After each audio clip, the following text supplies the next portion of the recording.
হাওড়া জেলার মাইনরিটি সেলের প্রেসিডেন্ট শেখ গোলাম মার্সেলিনের উদ্যোগে বুধবার হাওড়া ৪৯ নম্বর ওয়ার্ডে তৃণমূল প্রার্থী প্রসূন বন্দ্যোপাধ্যায়ের সমর্থনে একটি পথসভার আয়োজন করা হয়।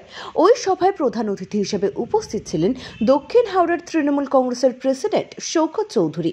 এছাড়াও উপস্থিত ছিলেন শেখ গোলাম মার্সেলিন, ৪৯ নম্বর ওয়ার্ডের প্রেসিডেন্ট শেখ সাজেদ হোসেন ও ওয়ার্ডের অন্যান্য বিশিষ্ট নেতৃত্বরা। এই সভায় তৃণমূল কর্মী সমর্থকদের উপচে পড়া ভিড় ছিল চোখে পড়ার মতো। এদিনের সভায় শওকত চৌধুরী বলেন, প্রসূন বন্দ্যোপাধ্যায় গত বছর লক্ষাধিক ভোটে জিতেছিলেন। এই বছর আমাদের টার্গেট সেই ব্যবধান দ্বিগুণ করে মমতা বন্দ্যোপাধ্যায়কে উপহার দেওয়া। অপরদিকে শেখ গোলাম মার্সেলিন বলেন, আজ মমতা বন্দ্যোপাধ্যায়ের জন্য সমস্ত হিন্দু মুসলমান ভাইদের মধ্যে একটা ঐক্যের বাতাবরণ তৈরি হয়েছে। আমাদের নামাজ পড়ার সময় নানাভাবে প্রশাসন আমাদের ধর্ম পালনে সাহায্য করে, কিন্তু দিল্লি পুলিশ লাঠিচার্জ করে নামাজ পাঠ বন্ধ করে দিয়েছিল। তাই আমরা ওই অত্যাচারের জবাব দেব ভোটের মাধ্যমে। আপনাকে আমি রাহুল গান্ধীর যে চিঠিটা আমি দেখাচ্ছি, আমার কাছে আছে। রাহুল গান্ধী যখন বলছে যে পশ্চিম বাংলায় আমরা তৃণমূল কংগ্রেসকে ভোট দেওয়ার জন্য ক্যাম্পেনিং করবে আমার লোক, সেখানে তো পরিষ্কার হয়ে যায় তাহলে এই বাংলায় যারা সিপিএম করছে, তৃণমূল করছে, তারা কিন্তু প্রকৃতপক্ষে বিজেপির সুবিধা করছে। তাহলে এদেরকে তো বিজেপির দালালি বলা যায় না। এই চিঠিটা দেখে নিন, রাহুল গান্ধীর চিঠি পরিষ্কার আমি একদম দেখিয়ে দিচ্ছি আপনাদের। রাহুল গান্ধী নিজে বলছেন, আমাদের কেন্দ্রীয় সভাপতি মল্লিকার্জুন খাড়গেজি যখন যাবে পশ্চিমবাংলায় ঈশা খানের ক্যাম্পেনিংয়ে, সেখানে ওরা বলবে যে তৃণমূল কংগ্রেসকে ভোট দিন, কারণ ওরা বলছে আমরা ভোট বিভাজনের মাধ্যম দিয়ে বিজেপিকে জেতাতে চাই না। আর যেখানে কেন্দ্রীয় নেতৃত্ব এই কথা বলছে, আর সেখানে পশ্চিমবাংলা অধীর রঞ্জন চৌধুরী বলছেন যে বিজেপিকে ভোট দেওয়া ভালো, সেখানে সিপিএমের মোহাম্মদ সেলিম বিজেপির প্রশংসা করছে, তো এখানে তো প্রমাণিত যে ওরা দালালি করছে, বিজেপির ওরা দালালে পরিণত হয়েছে। ওরা অ্যাকচুয়ালি ইন্ডিয়া গভর্নমেন্ট চায় না, পশ্চিমবাংলা সিপিএম, পশ্চিমবাংলার কংগ্রেস, এরা হচ্ছে বিজেপির দালাল। আমাদের প্রসূনদা তো জিতছে, প্রসূনদা ড্যাং ড্যাং করে জিতবে, কোনো নেই। আমরা ৩৬৫ দিন রাজনীতি করি, আমাদের অঙ্ক হিসাব কষা আছে। Politics is nothing, only arithmetic. আর আপনি এই জনসমুদ্র একটা ছোট মিটিংয়ে যদি এত লোক হয় আর এত মানুষের সমর্থন, দেখবেন এখানে কাউকে কিন্তু আমরা টাকা পয়সা দিয়ে আনিনি বিজেপির মতো, আমরা কাউকে বহিরাগতদের আনি, সব আমার ওয়ার্ডের ছেলে, আমাদের ভালোবাসা এসছে। এটা তো প্রমাণ করে দিচ্ছে আমরা পুরোপুরি 1.5 লক্ষ ভোটে প্রসূন বন্দ্যোপাধ্যায় জিতছে।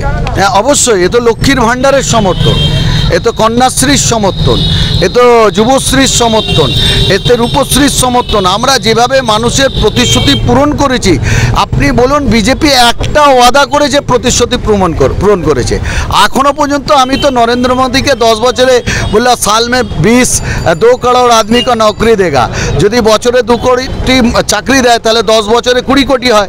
20 কোটি কেন, 20 জনের চাকরি দিতে পারেনি, তো তাদের কাছে মানুষ যাবে কেন? আমরা যা বলেছি আমরা করেছি। 100 দিনের টাকা আমরা দিয়েছি, আবাস যোজনার আমরা দেবার জন্য পরিকল্পনা করে ফেলেছি, আমরা লক্ষ্মীর ভাণ্ডার বৃদ্ধি করেছি, আমরা ইমাম মুয়াজ্জিনের ভাতা, পুরোহিতের ভাতায় বৃদ্ধি করেছি। আমরা কি করিনি বলুন না, আমরা সব করেছি। ওরা যারা যা করেছে ভিডিওতে আপনারাই দেখিয়েছেন, সন্দেশকালীর মতো নাটক তৈরি করেছে। ওরা একটা জজ নিয়ে এসছে, সেই জজকে দিয়ে সেই নিজেকে বলছে আমি ড্যামনা না, আমি কেউটে। তো তারা কি করে সমর্থন পাবে? ওরা 2014 সালে ওদের নেতা নরেন্দ্র মোদী বলেছিল আমি সকলের অ্যাকাউন্টে 15 লাখ টাকা করে দেব। আমি শুভেন্দু অধিকারীকে বলতে চাই, তুই একটা অ্যাকাউন্ট দেখা যেখানে 15 লাখ টাকা দেওয়া আছে। যদি দেওয়া থাকে তাহলে আমরা তৃণমূল কংগ্রেস তোমাদের জয়গান গাইব। আর নাহলে মিথ্যা প্রতিশ্রুতি ভাওতা বাংলার মানুষকে দিতে আসবে না। বাংলার মানুষ বোকা নয়। তোমরা যখন অস্ত্র দিয়ে রামের নামে মিছিল করো, আমরা অস্ত্র না, এই নির্বাচনে গণতান্ত্রিক হাতিয়ার বুলেট দিয়ে নয়, ব্যালট দিয়ে আমরা তোমাদের গণতান্ত্রিক হত্যা করব এই শপথ নিয়ে নিচ্ছি। আমাদের কর্মসূচি, আমাদের এখন এই মিটিং প্রচার চলছে, তার সাথে সাথে পাবলিকের সাথে আমরা প্রতিনিয়ত ভালো গুড রিলেশন রেখে চলি। আজকেই আমাকে একজন, আমি নাম বলছি না, একজন ফোন করেছিল, আমার একটা স্টুডেন্ট, তার বাচ্চা ছেলে, মানে আপনার ওই 5 বছরের বাচ্চা, তার ইউরিনালের ওই যে জায়গাটা ওটা খুব সরু, ওটাকে একটা অপারেশন করতে হবে, 8 মাস ওটি করাবার জন্য অ্যাডমিট করতে পারছিল। আমি শুধু একটা ফোন করে, আমি একটা আমার বন্ধু ডক্টর, এটা কোনো পলিটিক্যাল সোর্স না, আমার পার্সোনাল সোর্স, আমার বন্ধু ডক্টরকে বললাম এই পেশেন্টটা আমার স্টুডেন্ট, এটা যাচ্ছে, আপনি সঙ্গে ভর্তি করে নিয়েছে। সেই পেশেন্টের বাবা আমায় ফোন করে ঝরঝর করে কাঁদছে, বলছে 8 মাস আগে স্যার আমি কেন আপনাকে বলিনি। এই পরিষেবা আমরা মানুষকে দিই, তাই আমাদের নিশ্চিত আমরা জিতছি। রাষ্ট্রবাদী বলে বলি না, আমরা এসব নিয়ে চিন্তা করছি না। আমরা লিডটা কতটা, গতবারে 1,03,000 সামথিং ভোটে জিতেছি, এটা কতটা বাড়াতে পারবো এ নিয়ে আমাদের মানে টোটাল ফাইটটা হচ্ছে। সেই কারণে আমাদের মিনিমাম লক্ষ্য যে গতবারের থেকে অন্তত তার দ্বিগুণ ভোটে যাতে এবার আমরা প্রসূন বন্দ্যোপাধ্যায়কে জেতাতে পারি। ক্যান্ডিডেট জিতে গেছে ধরে নিতে পারেন, যাতে আর কিছু না, আরও ভোটটাকে ডবল করা, গতবারে যেটা জেতা ছিল তার ডবল করা। দেখুন, এটা আমি বক্তব্যেও রাখলাম যে এটা হচ্ছে বিজেপির চরিত্র, এবং এত নোংরা দল ভারতবর্ষ জীবনে কখনো দেখেনি। আজ যারা দলটা করছে তারা জানে বাংলায় কোনোভাবে তারা জায়গা পাবে না। কেন্দ্রীয় সরকারের রিপোর্ট অনুযায়ী কলকাতা হচ্ছে safest city for ladies and women. তা সেই জায়গা থেকে বাংলাকে মেলাইন করার জন্যে, মমতা ব্যানার্জিকে ছোট করার জন্যে এবং বাংলার মানুষকে ছোট করার জন্যে তারা এই জিনিসগুলোকে করেছে।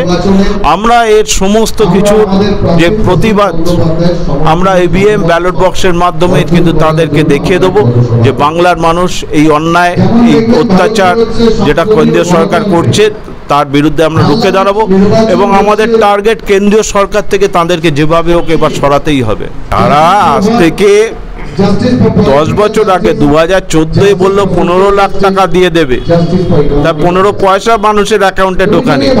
ভাঁওতাবাজ, ভন্ডুল, মানে কি বলবো, তোলাবাজ, চিটিংবাজ একখানা দল।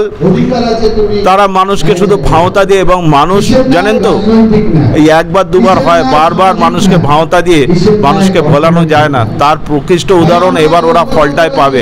ওরা যে যায় না শুভেন্দুবাবু কত টাকা বলেছেন, ওরা 50,000, 5 লাখ, 10 লাখ সব কিছু বলতে পারে, ওদের দ্বারা কোনো ব্যাপার নেই।